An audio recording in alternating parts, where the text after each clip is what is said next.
Hey guys, it's Otti again. I'm sitting here in an online call with Brenna from the band The Last Gang. Hi, first of all. Hello. Hi. We are here because I have to write an article about you. I'm allowed to write an article about you and your album, but I also Yes. want you to present. I want to present you to the people outside at our channel. So slowly. And Yeah. for this, maybe first of all, people that absolutely don't know who you are, may you introduce yourself? Who are you and what's The Last Gang all about? Yeah, I'm Brenna Red. I'm the singer and rhythm guitar player for the band The Last Gang. We just had an album being announced on Fat Records on September 20th. It's coming out. We've been around since about 2013. This will be our third album with Fat, our junior album. And basically all you need to know about The Last Gang is that we tour so fucking hard. Actually, right now we're on like a 3-day break. We just finished touring 4 weeks in the US and we're going back out to the UK in like 2 days. So just tour, work, trying to live the dream. Yeah, that's cool. I've seen you in Cologne when you were playing there with NorthX on their Mhm. tour. So maybe Yeah. you remember that day? Maybe? You have some remembrances for Yeah, that? Cologne was the city that had the venue had like those big overhead tarps, right? Yeah. Yeah, and I think the fountain was in the background.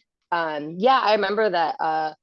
Cologne was funny because it was the city after oh God, what was the city?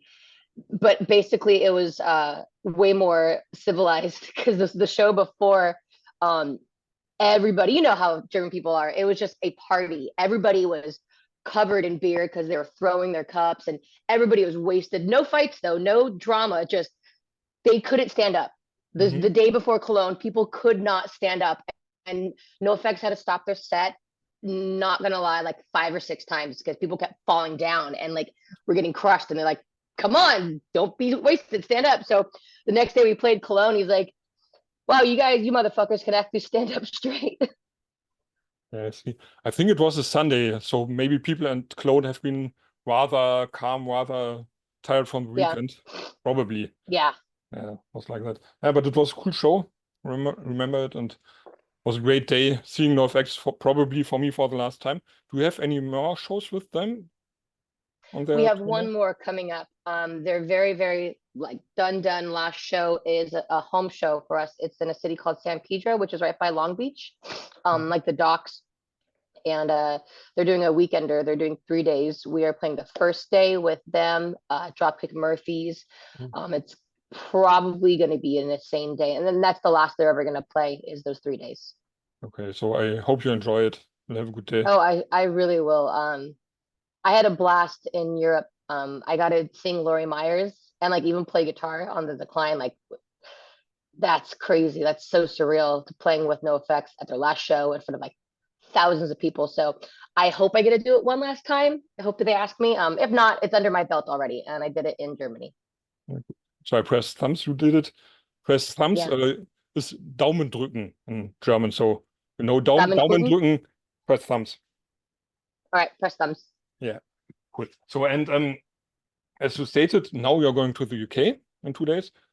When Hmm. this interview comes out, the tour probably will be done, but maybe I think UK is some important country to you, or England, Great Britain, because at least Wikipedia states that there you had your breakthrough somehow, like then 2013 or something. Is it like that? Yeah, yeah. The UK was the first out of country we've ever like toured technically, and it was all very much DIY. Like we booked it ourselves. Um, we didn't have like a booking agent or anything like fancy like that. It was just we emailed clubs, we hit up friends, we tried our best to do it. We booked our own van, we figured out our own backline. I remember I had a little tiny guitar amp like this big that I put in my suitcase, and I mean the tone wasn't the best, but you got to do what you got to do. Anyhow, so yeah, we did the UK, and as we were about to fly out, we were getting dropped off, and that's when we got the call from Aaron of like, hey, like we want to pick your album up. You're going to be on Fat, and we did the whole tour, and we couldn't tell anybody. Like, fuck.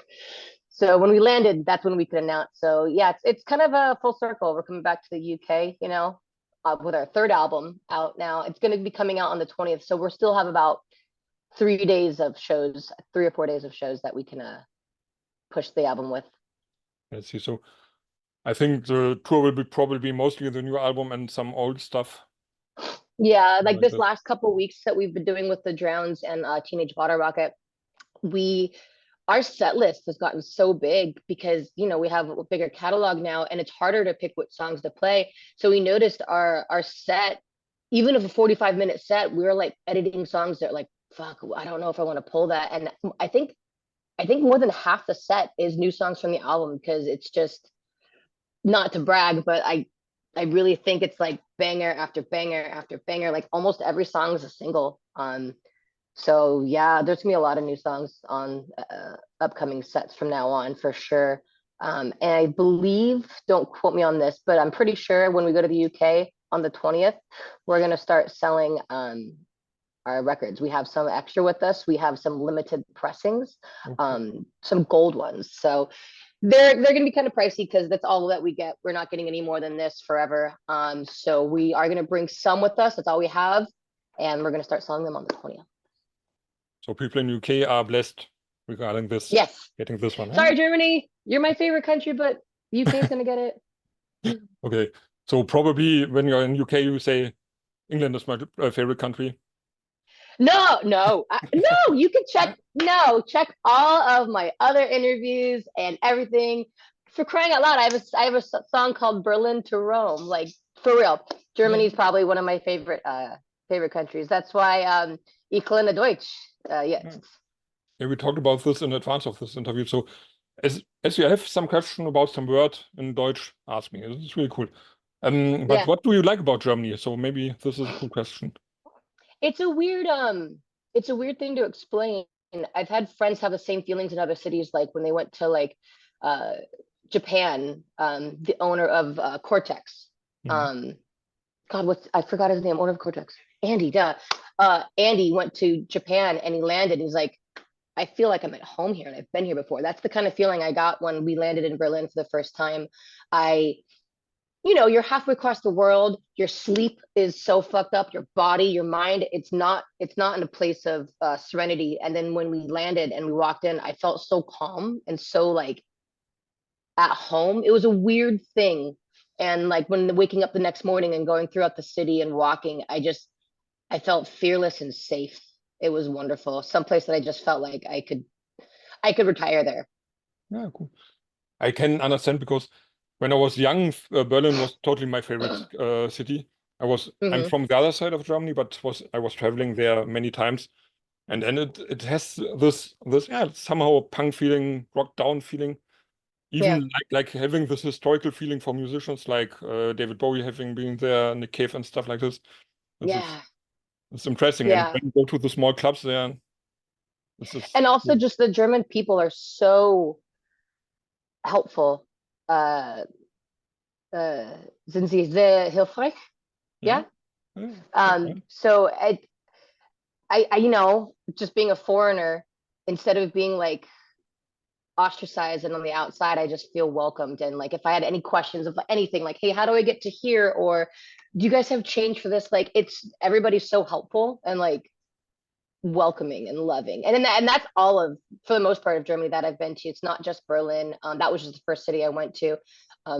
Every place we've been to like has been wonderful. Hanover, Dusseldorf was magical. It was so cool. It's just my heart in Germany. Düsseldorf is close to me. I'm living in Duisburg, if you know. And that's close to Cologne. Yeah, Cologne is a little bit more south than Düsseldorf, and then Duisburg. It's like one line. I pass Düsseldorf they're maybe like go 30 minutes from each other. They're really close. That's great. Yeah. And for example, the Ruhr area also has many cultural clubs, stuff like this, like subculture, metal, punk, and all these things. So here you can go out and every night and have some fun.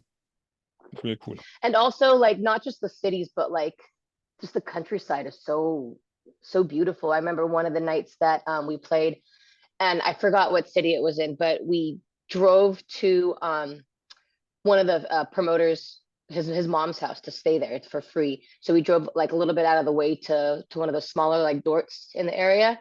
And I remember we woke up and she was like this whole garden in the backyard, and she picked fresh vegetables for breakfast. We had cucumbers and eggs, and next door there was chickens and this fresh assortment. And she told my guys, she's like, "Do you want some tea?" And they're like, "Yeah." They're like, "Follow me." And they walked around her garden and picked tea leaves. And I'm like, "Oh man, I could do this. This is so much better." Yeah, I see what you mean, but I think in some countrysides of US it should be the same. We have many It is pretty. um, yeah, Yeah.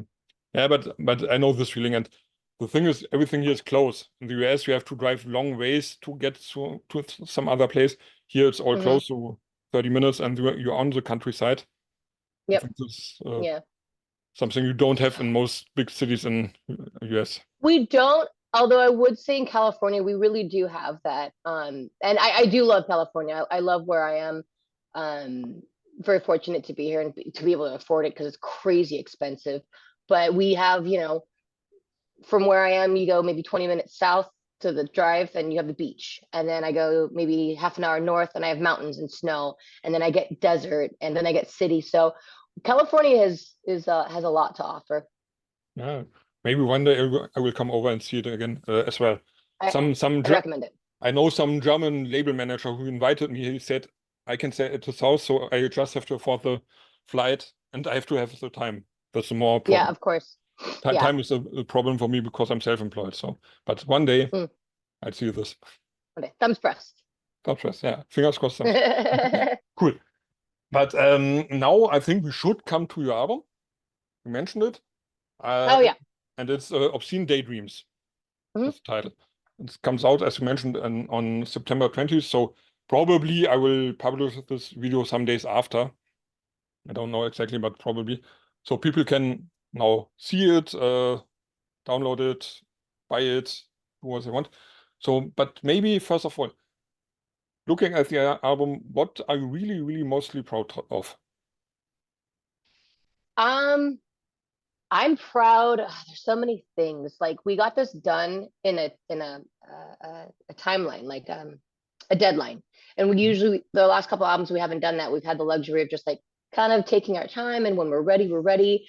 I was nervous that we weren't going to get it done in time, and then what we would have had was like just not good or forced and stuff. But we did it. We did it in the deadline, and like I said, there's not one like to me there's not one like filler song. There's not one that's like it's okay, because I look at the previous albums, I'm like maybe that's like a super cut that people like one person might like or something, and I'm like you know, that one's okay. But this album I'm going, I don't know which ones are not on the set list. I don't know which ones we don't do a single for. It was really hard to decide.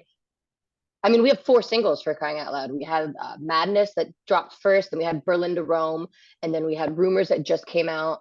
There's going to be another single that drops with the album. And then after that, I still want to do another music video for another one of the songs. Like I'm so proud that every single song on here, I think, could stand on its own leg. Yeah, I agree. Totally. I had a chance to listen to it now for some couple of times, and I think it's really round, as you see when you say it in German, it's a runde Sache. It's really from beginning So to end, it's Hundesache. cool. Runde Sache. Oh, thank you. Yeah. Wundersache. Yeah. So, and you mentioned, for example, Berlin to Rome 2 times now. So maybe we can start with this. I think this song is about being free traveling, or is there something more behind it? Yeah, I mean, I tend to usually write my lyrics are a lot more vague and like artsy fartsy, you know, where I'm like prosthetic lost cause on the last album.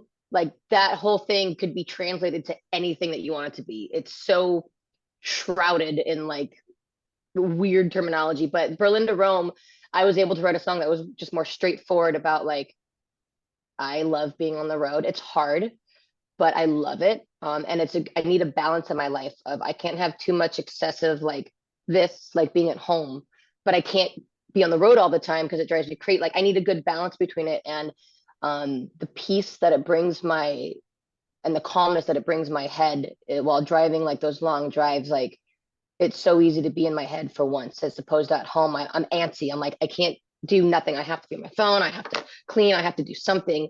But when I'm in the van, I could just sit there and be calm. So this is for relaxing, for some kind of meditation, maybe even. Is it like this? It 100% is meditation. Yeah. Not for the body though. Your back, your hips, everything, your knees, everything hurts. But my brain is very much calm.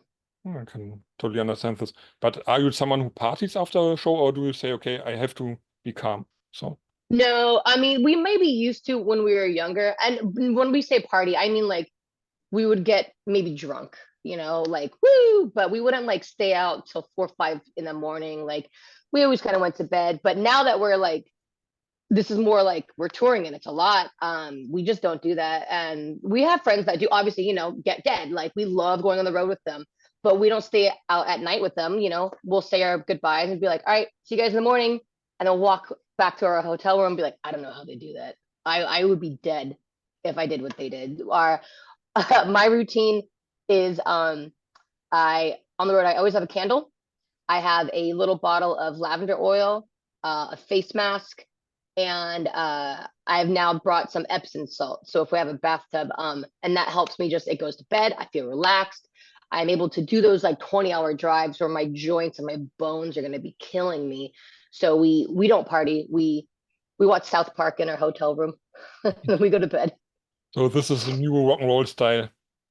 Yeah, it's the new generation of musicians. Like, nobody's trashing hotel rooms anymore. No one's getting wasted till 3, 4, or 5 sun comes up doing coke and whatever drugs to keep you going. Because honestly, we'd be dead. Like I couldn't maybe do more than a week of that, and then I'd be like, no, I'm done. Yeah, I sometimes wonder how those old rock stars have done this. Being there Don't for 20, know. 30 years, taking drugs, drinking, making party, and still they are alive. And still they're Yeah, around and playing. Maybe yeah, sometimes they look like zombies, but they yeah, do their job. Yeah. yeah. Yeah. You instantly. I have a theory. With like Keith Richards and stuff, and Iggy, is when you do heroin when you're young, it instantly ages you to look like a zombie. But if you live past it, you'll live forever and you're preserved as like a mummy. Like, so they're just gonna live forever. Back to your album, another song that Yeah. really impressed me was, I'm reading the titles to do nothing wrong, NRA Back to School. Mm-hmm. Because it's not long ago, I talked to a US goth band, and the woman of the band told me she had lived, for example, in a neighborhood where there were shootings and some bullets have been in her kitchen blasting the glass and stuff. So probably this is something that really touches me still on the US. Is it about this, about still having shootings in schools and stuff, the song? Yeah. I mean, it's just it's insane. It's why is it still happening? It's kind of like what's it gonna take? What's the line? What's the shock value of like, oh my God, I can't believe this is happening. Let's do something about it. And it just, that shock line has already been crossed. I mean, I we just had another one like a week ago, like where that he was even being investigated by FBI before, and Mhm. they talked to his dad, and his dad was like, "Oh no, my guns are safe, they're locked up," and they weren't. He gave it. It's just, what it's so. Oh my God, it's exhausting why it hasn't changed, and the kind of feeling that I got from this song was that it's because it's a cult. The NRA, it's a cult. It's just that whole side is a cult. Like you just want to believe in something to believe in something because your life is so small and meaningless on this earth. You need something else to believe in, and you believe in guns and your rights and NRA, and it's like the craziness surrounding this that they give you grades. Like if you're a member of the NRA, I just learned this, they'll give you grades like, oh, you're a good gun owner. Boom, you get an A. And then if you speak out against them and you're like, hey, kind of, I want some gun reform. I want to, no, you're an F and you're not. It's just, it's that's what a cult does. They rate you on levels. And it's just, I just was like, all right, NRA back to school. Here we go again. Next year, how many we're gonna do this year? America, make us fucking look bad in the rest of the world. Ugh. Can make some count how many children have died of this. Yeah, it's Yeah, really and how hard. many numbers is it gonna be? I don't Not know. only children, not only school. But this is the thing that is mostly impressing when it happens at schools, I think. This is what we touch, Yeah. what we see in Europe. There are so many shootings in the US we even don't hear about. Well, I mean, is there anything like that in Europe, in Germany? Is there an Yeah, equivalent? not we have not like the NRA, so normally normal people are not allowed to wear weapons. Yeah. Only if you are like sportsmen doing shootings. Sometimes we had something like this. We had some school shootings as well, but it's not that often as in the US. At the moment we have this knife problem. People all running around with knives. In England, it's really hard. In Germany, we had something like this, having migrants stepping around and people saying, "Okay, one migrant has stabbed people, so no migrants have to be allowed to come into the country," and stuff like this. But I've heard of that. I think you can't compare it with people having guns, like even automatic guns, and shooting around and killing many people in one row. Yeah. America #1. Jesus Yeah, Christ. yeah. Maybe besides something like Mexico or something.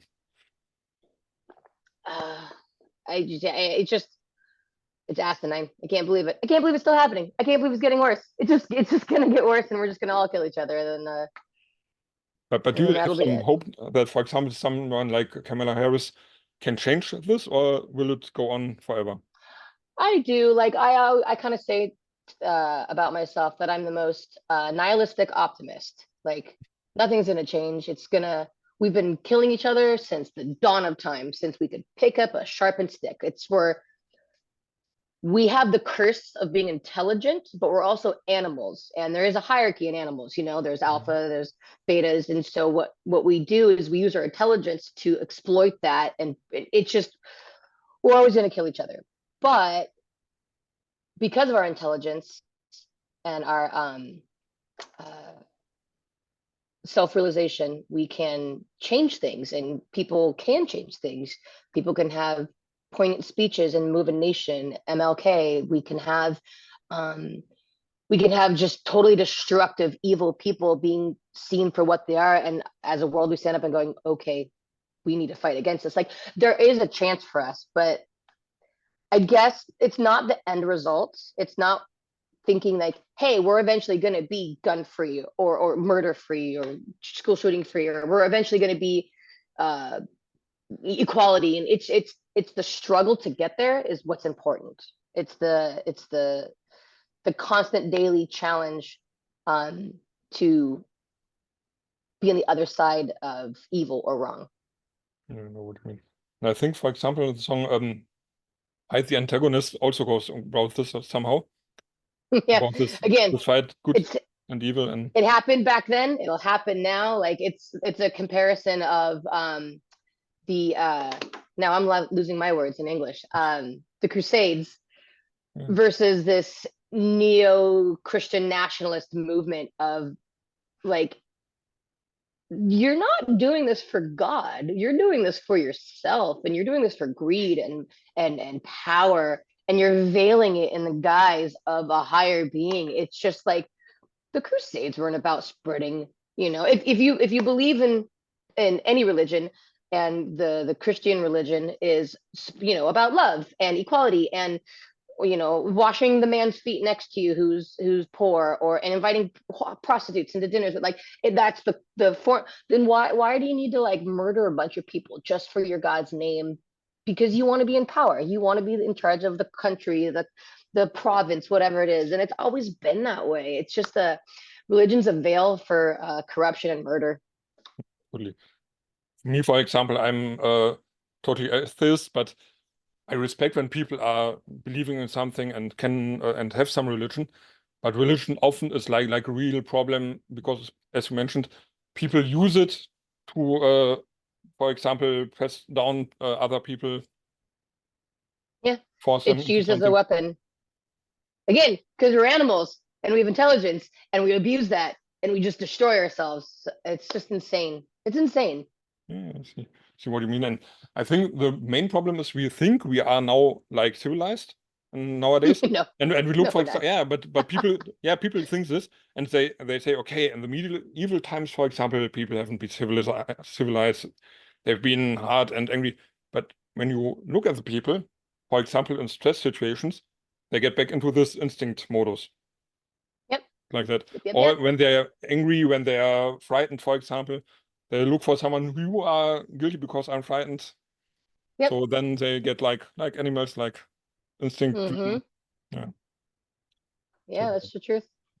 yeah, But at the I, same time, I love love. And I love going to Disneyland and seeing the magical fireworks. And like I love seeing we were at a Burger King the other day on the road in, I don't know, Oklahoma.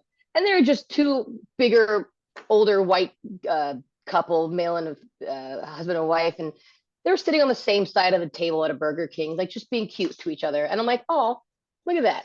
It's so cute. I probably don't believe in what you believe. You're a Midwest husband and wife, and you probably think we're weird. But at the moment, I'm like, that was such a cute little thing. So again, at the same time, I love a lot of joy and happiness in this life. I'm just this dark cloud of joy. think this is important. If you only think everything is bad, you can get bad too. Your mind goes Yeah. down, and then you can say, okay, then I leave this world, for example. Many people do suicide because they don't understand this. But Disney is a cool thing. Yep. So do you love Disney songs as well? And can you sing some of them, or is this out of your range? First of all, I will probably stand by this. Yeah, I'm going to stand by this. I think Lion King is one of the greatest openings to a movie of all time. Like, if you haven't seen it recently, just the just everything, the graphics, the cinematics of it, the song building with Lady Smith, Black Mambazo, Lady Smith. Uh, it just it's so powerful. And yeah, the Circle of Life, of course, everybody knows that. And I did watch Frozen like a million times when it came out on VHS or DVD back in the day, and I would just watch it over and over again. Uh, oh, and so there's a ride at Disneyland that me and my husband will go on. It's the Ariel ride, and it's a kid ride. You know, it's for like babies.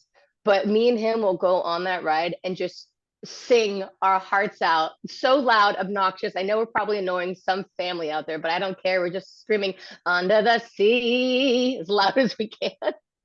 It's just fun to let go of your inhibitions and be a kid. Yeah, I know what you mean. The funny thing is, when I was younger in the teenage times, a friend of mine, we all have been punks, and a friend of mine, his parents had a big collection of Disney movies.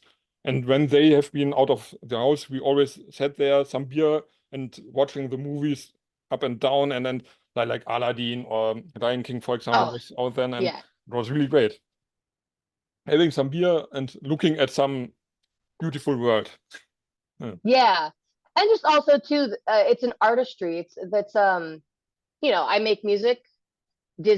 Walt made movies. Like it was so interesting to watch Snow White, even though it's a really fucked up concept that in Cinderella, like a man will come save you. But take it for what it's worth. Back then, it was all hand drawn. It was just so wonderful. And if you look at how they developed the characters, they didn't just draw it and move on. They took so many different ideas and panels to like what would Snow White look like, and it was an art form that people drew by hand. That's Oh, crazy.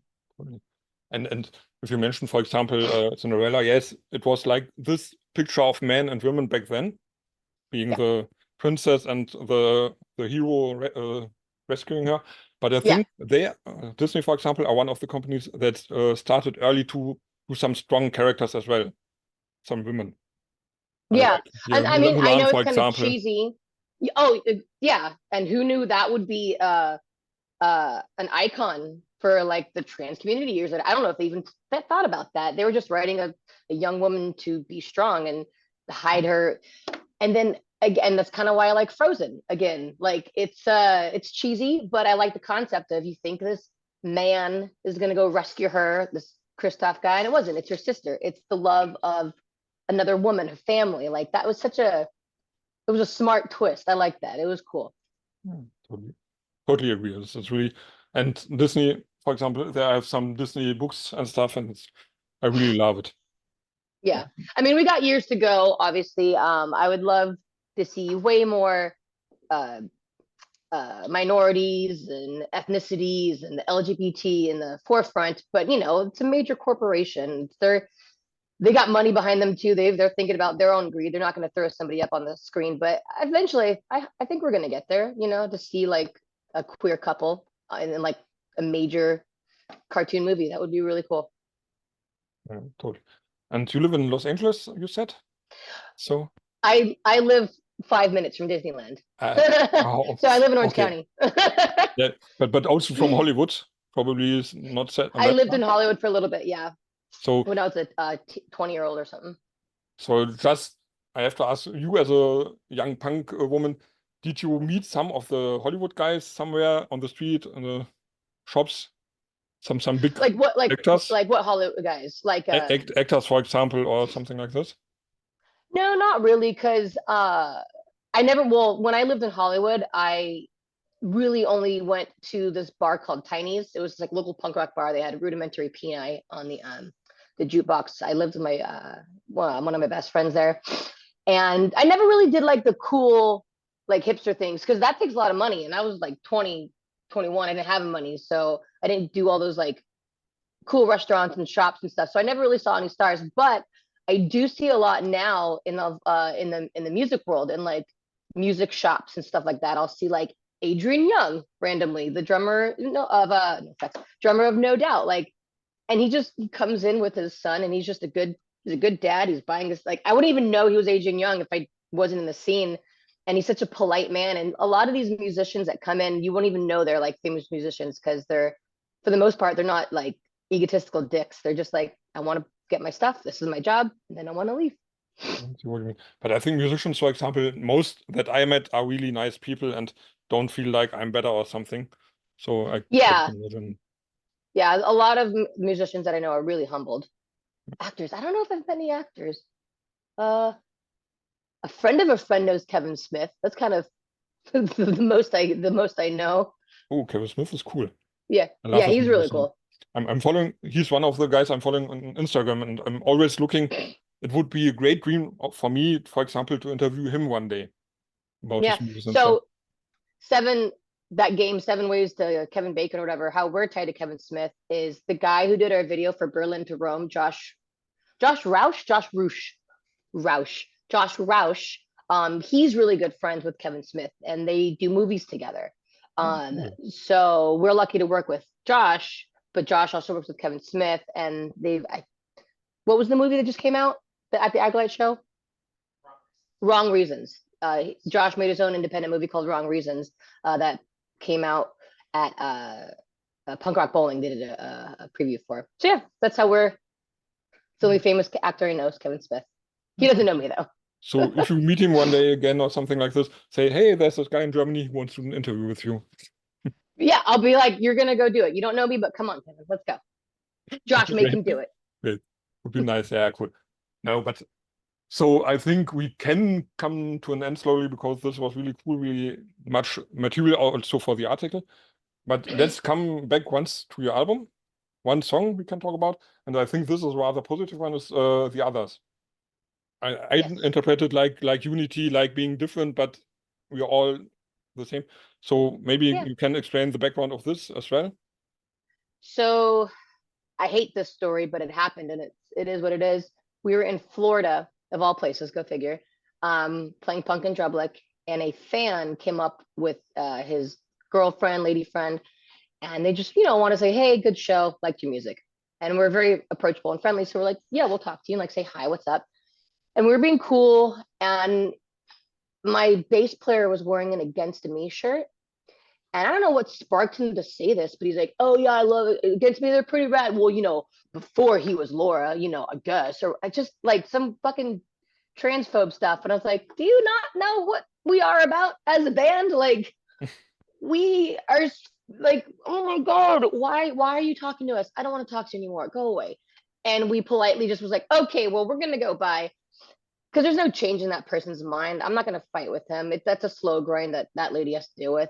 But it's like, I just want to make it really fucking clear to everybody out there, like where we stand on this and where we stand on like major issues. And it's like, we very much support love.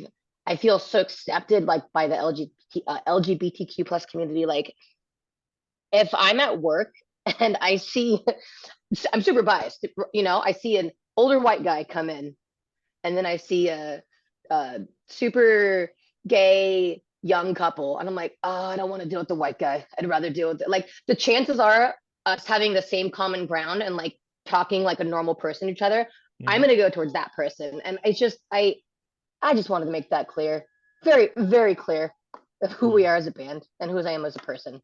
Yeah, that's good. I totally understand this because I don't know, did you see the elections in Germany, for example, the last elections? We had some really right-wing stuff.